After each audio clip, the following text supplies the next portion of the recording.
এই ঘর বাড়ি আমি কি করে আমি যে চলবো, আপনারা আমাকে সমস্যা। বর্তমানে নেট দুনিয়ায় এই ভাইরাল তাজু ভাইকে নিয়ে কিছু কথা বলে। ভাই তাজু ভাইকে নিয়ে কি কথা বলবো? তাজু ভাইয়ের ভাই এত পরিশ্রম করছে সে, তখন কিন্তু ভাই এই নেট দুনিয়ায় কেউ ভাই কিন্তু তাকে সাপোর্ট করে নাই।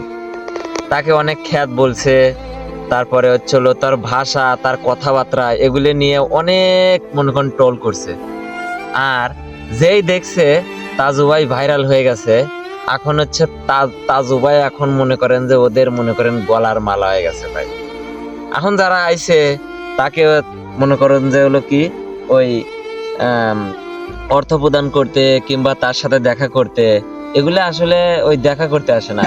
ওই ভাইরাল তাজু ভাইয়ের সাথে একটা ছবি কিংবা একটা ভিডিও করলে সে নিজেও ভাইরাল হইব, এজন্যই মনে করেন যখন আইছে। কথায় আছে না ভাই, তেলে মাথায় তেল দেয়, তে যার মাথায় ভাই তেল আছে ভাই একে এমনিই তেল দেয়। এতদিন যদি তাজু ভাইকে যদি এই সাপোর্টটা করতো, তাহলে কিন্তু বুঝতাম যে না ঠিক আছে, তাজু ভাইয়ের পাশে সবাই দাঁড়াইছে। ধ্যান দেখছে রাতারাতি তাজু ভাই ভাইরাল হয়ে গেছে, আর সব শালার পথে যায়া মনে করেন যে হাই রে রঙ্গমঞ্চ রে, তাজু ভাই তাজু ভাই তাজু ভাই কয়া মাথায় তুলে ফেলাইছে। এই দুনিয়াটাই আসলে স্বার্থপর, স্বার্থ ছাড়া কেউ কোনো সময় এক পাও দেয় না। এটা আমার বন্ধুর কাছ থেকে আমি শিখছি।